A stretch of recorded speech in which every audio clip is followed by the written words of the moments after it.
اللہ تعالیٰ پہلے ہمت اور طاقت دیتا ہے، پھر ذمہ داریوں کا بوجھ۔ یا اللہ، ہم مایوس نہیں ہیں مگر تھک گئے ہیں، تو ہماری زندگی کو خوشیوں سے بھر دے، آمین۔ یا اللہ، فلسطین، یمن، شام، لبنان، اردن، کشمیر اور جہاں کہیں بھی مسلمان ظلم کا شکار ہو رہے ہیں، یا اللہ سب مسلمانوں کی غیبی مدد فرما۔ کسی سے نہ ڈرو، نہ جھکو، نہ مانگو، یہ سب لوگ فقیر ہیں، اللہ سے مانگو، وہ غنی اور بادشاہوں کا بادشاہ ہے، بے شک۔ کبھی اللہ کو یاد کر کے رو لیا کریں۔ رسول اللہ صلی اللہ علیہ وسلم نے فرمایا، 7 قسم کے لوگوں کو اللہ تعالیٰ اس دن اپنے سائے میں سایہ مہیا کرے گا جس دن اس کے سائے کے سوا کوئی سایہ نہیں ہوگا۔ ان میں سے ایک وہ آدمی جس نے تنہائی میں اللہ کو یاد کیا تو اس کی آنکھیں بہنے لگیں۔ سبحان اللہ۔ رشتے اور راستے تب ختم ہوتے ہیں جب پاؤں نہیں دل تھک جاتے ہیں۔ دنیا کا سب سے مخلص شخص آپ کا والد ہوتا ہے۔ مخلص ہمیشہ مارے ہی جاتے ہیں، کبھی لہجوں سے، کبھی رویوں سے۔ انصاف کے لیے اکیلے لڑنا پوری دنیا کا سلطان بننے سے بہتر ہے۔ دوسروں کو خوش رکھنے اور دل میں جگہ بنانے کے لیے اپنی بہت سی عادتوں اور رویوں کی قربانی دینی پڑتی ہے۔ جھوٹے انسان کی اونچی آواز سچے انسان کو خاموش کرا دیتی ہے، لیکن سچے انسان کی خاموشی جھوٹے انسان کی بنیاد ہلا دیتی ہے۔ جب کوئی آپ کی ناراضگی کی پرواہ کرنا چھوڑ دے تو سمجھ جائیے کہ محبت ختم اور مجبوری شروع ہو گئی ہے۔ کڑوا سچ، جو انسان دل سے راضی ہوتا ہے وہ دوسروں کے رزق میں کمی یا زیادتی کو نہیں تکتا۔ اس کی نظر اپنی نعمتوں پر ہوتی ہے، نہ کہ دوسروں کے حصے پر۔ تعلیم کسی کو تمیز نہیں سکھاتی۔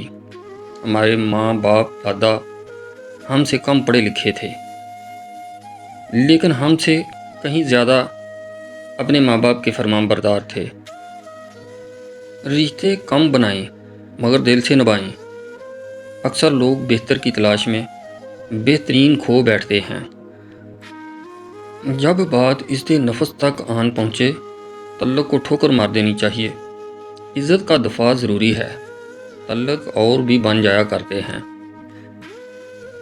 ایک گزرے ہوئے لمحے میں پڑا ہوں کب سے، زندگی رکھ کے مجھے بھول گئی ہو جیسے۔ یہ تلخ حقیقت ہے کہ آپ کی بات کو توجہ آپ کی حیثیت دیکھ کے ملتی ہے۔ منفی سوچیں وہ بھاری بوجھ ہیں جو ہم ہر وقت اپنے ساتھ اٹھائے پھرتے ہیں۔ کسی مضبوط پہاڑ کا اتنا بوجھ نہیں ہوتا جتنا بے قصور پر تہمت لگانے کا ہوتا ہے۔ یا اللہ، اس جلستی گرمی میں گھر سے نکل کر رزق حلال کے لیے محنت کرنے والوں کے رزق میں بے حساب برکت عطا فرما، آمین۔ ایک پتھر کی بھی تقدیر سنور سکتی ہے، شرط یہ ہے کہ سلیقے سے تراشا جائے۔ عام طور پر ہمیں دوسروں کے عیب دیکھنا اچھا لگتا ہے، حالانکہ دوسروں کی برائیاں دیکھنے سے اپنے عیب دور نہیں ہوا کرتے۔ بڑا آدمی بننا اچھی بات ہے اور اچھا آدمی بننا بڑی بات ہے۔ نہ جانے کیا مجھ سے یہ زمانہ چاہتا ہے، ہر پل ہر کوئی دل دکھانا چاہتا ہے۔ نہ جانے کیا جھلکتا ہے میرے چہرے سے کہ ہر شخص مجھے ہی آزمانا چاہتا ہے۔ شیطان کی انسان پر کی گئی ساری سرمایہ کاری اس وقت مکمل طور پر ڈوب جاتی ہے جب بندہ سچی توبہ کر کے اپنے رب کے در پر جھک جاتا ہے۔ بے شک اللہ پاک ہر گناہ گار کی توبہ قبول فرمانے والا ہے۔ زندگی نے بہت کچھ سکھایا، کتابوں نے بھی رہنمائی کی، لیکن انسانی رویوں نے جو سبق دیا، نہ وہ زندگی کے کسی ورق پر اور نہ ہی کتاب کے کسی صفحے پر تحریر تھا۔ زخم کھا کر بھی مسکرانا اور نہ خوش ہوتے ہوئے بھی خوش رہنا، دراصل یہی ہماری اصل طاقت ہوتی ہے۔ صبر کا راستہ مشکل ضرور ہوتا ہے، مگر صبر کرنے والوں کی منزل بہت خوبصورت ہوتی ہے۔ دلوں میں فرق پڑ جائے تو اتنا یاد رکھنا، تمام دلیلیں، منتیں اور فلسفے بیکار جاتے ہیں۔ دولت اور کردار میں سے کسی ایک کے ساتھ چلنا پڑ جائے تو کردار کے ساتھ چلنا، کیونکہ کردار ہمیشہ آگے چلتا ہے اور دولت اس کے پیچھے۔ پرانے لوگ، پرانی گاڑیاں، پرانے راستے، پرانے خیالات، سب کچھ پرانا ہی اچھا لگتا ہے، کیونکہ پرانے وقتوں کی ہر چیز میں خلوص تھا، محبت تھی، وفا تھی۔ جو لوگ دکھ کی گھڑی میں ساتھ نہ ہوں، وہ سکھ کے وقت میں پاس بیٹھنے کا اختیار کھو دیتے ہیں۔ وہ دین کسی کو کیا نقصان پہنچائے گا جس میں راستے سے پتھر ہٹانے پر بھی ثواب ملتا ہے۔ انسان کو اپنے عیوب پر نظر رکھنی چاہیے، ورنہ اس کی نیکیوں کو نظر بد لگ جائے گی۔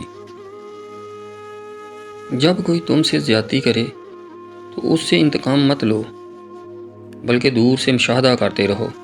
تم دیکھو گے کہ تقدیر عجیب انداز میں اس کے ساتھ حساب بے باک کر دے گی۔ وہ مہلت دیتی ہے، نظر انداز نہیں کرتی۔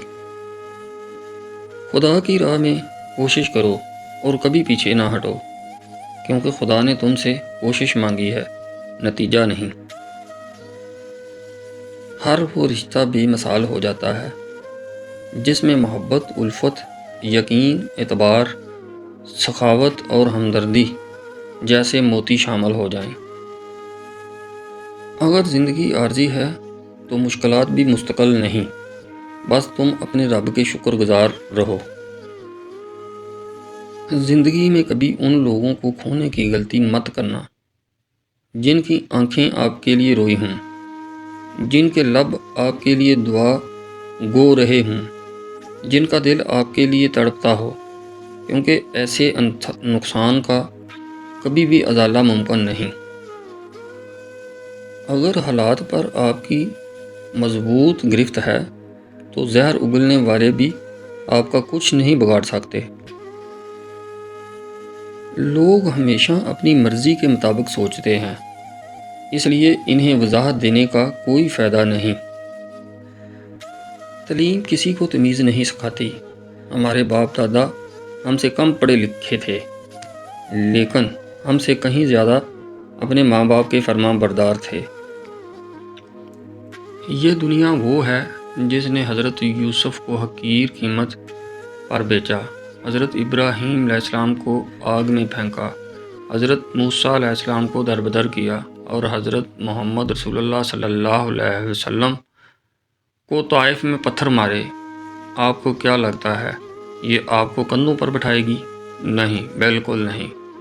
لہٰذا اس دنیا اور دنیا والوں سے امیدیں مت وابستہ کریں۔ یقین کریں، اگر دنیا سے بے رغبت ہو گئے تو آپ کے آدھے سے زیادہ غم ختم ہو جائیں گے۔ بیٹی کے جہیز کے لیے اکثر والدین ایسی چیزیں بھی خریدتے ہیں جو انہوں نے خود ساری زندگی استعمال تو درکنار دیکھی بھی نہیں ہوتی۔